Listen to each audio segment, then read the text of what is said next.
Hello.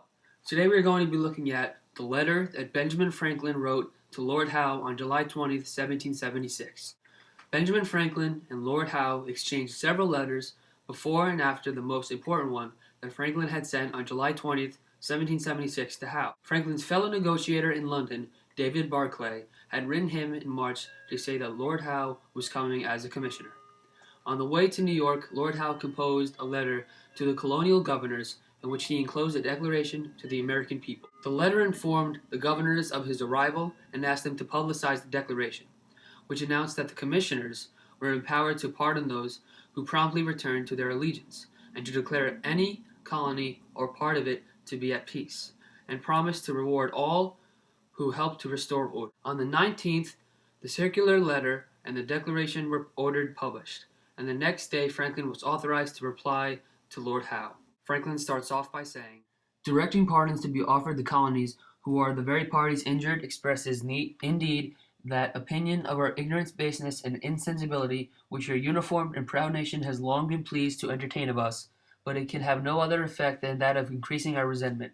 It is impossible we should think of submission to a government that has with the most wanton barbarity and cruelty burnt our defenseless towns in the midst of winter, excited the savages to massacre our farmers, and our slaves to murder their masters, and it is even now bringing foreign mercenaries to deluge our settlements with the blood. These atrocious injuries have extinguished every remaining spark of affection for that parent country we once held so dear.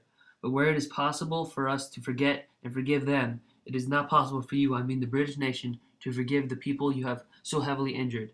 You can never confide again in those as fellow subjects and prevent them to enjoy equal freedom, to whom you know you have given such just cause of lasting enmity. And this must impel you. Right off the bat, the reader sees that Ben Franklin is praising Howe and Great Britain. He insults his own country in the essence of staying humble, particular with his words, although sometimes it may seem he is a man who randomly says things. But he proves us wrong. He stays very carefully away from poking the beast and manages to cleverly mention that directing pardons can have no other effect than that of increasing their resentment. Here is where Franklin truly displays his brilliance. He goes on to say that the injuries that the parent country he has caused to his land destroys all feelings of forgiveness to the parent country. Franklin finally drops the gauntlet by saying that by tyranny and every bit of Britain's power, to break the spirit of colonies and obstruct the growth of strength and prosperity in the colonies. Franklin mentioned the terrible things that the colonies suffer through, such as pillaging, influence slaves to commit murder, and many other things that classify as sabotage. Franklin went on to say, but your lordship mentions the king's paternal solicitude for promoting the establishment of lasting peace and union with the colonies.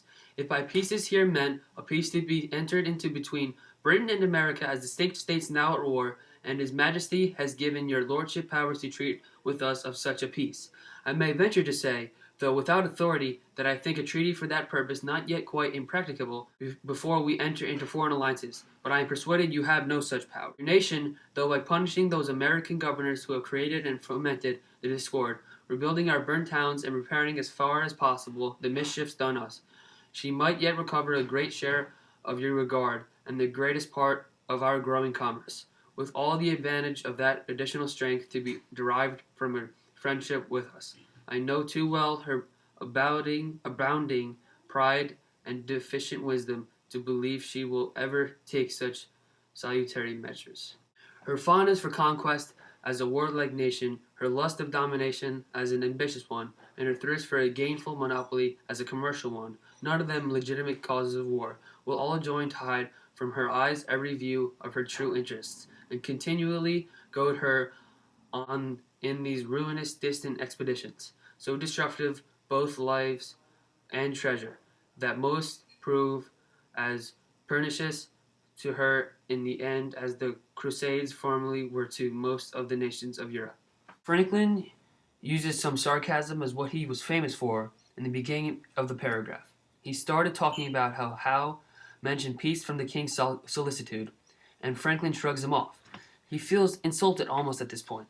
He says that by peace, Howe means that the British and America will be at war. He also is taking shots at Britain and basically says that although Britain is warlike, ambitious for domination, and monopoly-thirsty nation, they will put all that aside for true friendship between nations. Again with the sarcasm. Franklin goes on. I have not the vanity, my lord, to think of intimidating by thus predicting the effects of this war, for I know it will in England have the fate of all my former predictions, not to be believed till the event shall verify it. Long did I endeavor, with unfeigned and unwearied zeal, to preserve from breaking that fine and noble China vase, the British Empire, for I knew that being once broken, the separate parts could not retain even their share of the strength or value that existed in the whole, and that a perfect reunion of those parts could scarce even be hoped for. And that a perfect reunion of those parts could scarce even be hoped for. Your lordship may possibly remember the tears of joy that wet my cheek, when, at your good sister's in London, you once give me expectations that a reconciliation might soon take place. I had the misfortune to find those expectations disappointed, and to be treated as the cause of the mischief I was laboring to prevent. My consolation under that groundless and malevolent treatment was that I retained the friendship of many wise and good men in that country, and among the rest some share in the regard of Lord Howe. Franklin believes to think the British arrogant, lost in their dream world of thinking they are the best, and says that they will not believe the outcome prediction he has for the war until the event occurs and verifies it. Here we see Ben Franklin being himself, attacking with powerful words to a powerful foe. During this period, the Declaration of Independence has just recently been presented to the colonies. This makes sense since he is attacking Britain and Howe at this point in this letter. Giving Benjamin Franklin the go to respond to Lord Howe's letter that he originally wrote to the congressional delegates in the Congress was a great choice, and he was the right man for the job. Bye. Thanks for watching.